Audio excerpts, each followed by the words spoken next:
اجنسی مبارزه با فساد تاجیکستان گفت 5 کارمند زندان‌های کشور را با جرم گرفتن پاره بازداشت کردند. این نفران برای عوض کردن نظام ادای جزا در داخل محبس‌ها دست به جنایت زدند. مسئولین این اجنسی میگویند نسبت این زندانبان‌ها بر اساس 2 ماده کودکس جنایی پرونده باز شده به دادگاه ارسال شد. موین 13000 سومانی گرفتگی است. اوایو برای یک حجت ترتیب نداده به سود پیشنهاد نکردند. 4000 سومانی یک بیچاره گرفته است، اون دست ارز نشد.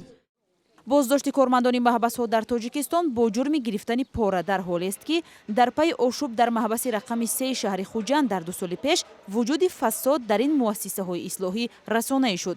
آن وقت برخی از رسانه‌ها با تکیه به شهادت والدان نزدیکان زندانی‌ها گفتند که در این زندان معامله و مقررات غیرقانونی وجود دارد و بسیار مسئله‌های زندان‌ها بر اساس فساد و پاره حل می‌شود.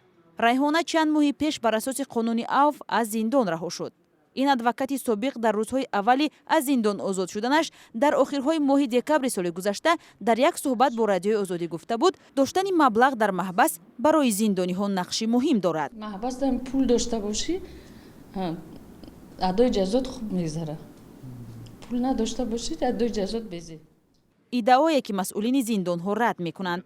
در گذشته نیز شکایت محبوسان در مورد فساد و پاره و حل شدن مشکلشان با پول در داخل زندان ها رسانه‌ای شده بود.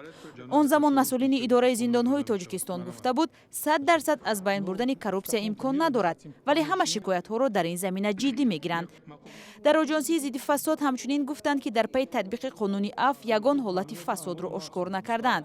بر اساس قانون عفو که ماه اکتبر سال گذشته به اجرا درآمد، هزارها نفر از زندان آزاد شدند. منصور جان عمرов سردار ریاست اجرای جزای جنایی تاجیکستان در گذشته ضمن یک صحبت با رادیو آزادی گفته بود این وضع زیر نظر جدی آنها قرار دارد. کارهای فرماندهی در بین محبوسان در بین خشتوران محبوسان رفته ایستاده است. یک جای با کارمندان پروکراتور گنرالی وزارت کارهای داخلی کمیته دولتی امنیت ملی در سمت مبارزه با ضد کروپسیا ما کارهای پرافیتی برده ایستاده ایم و تونز برده ایستاده ایم.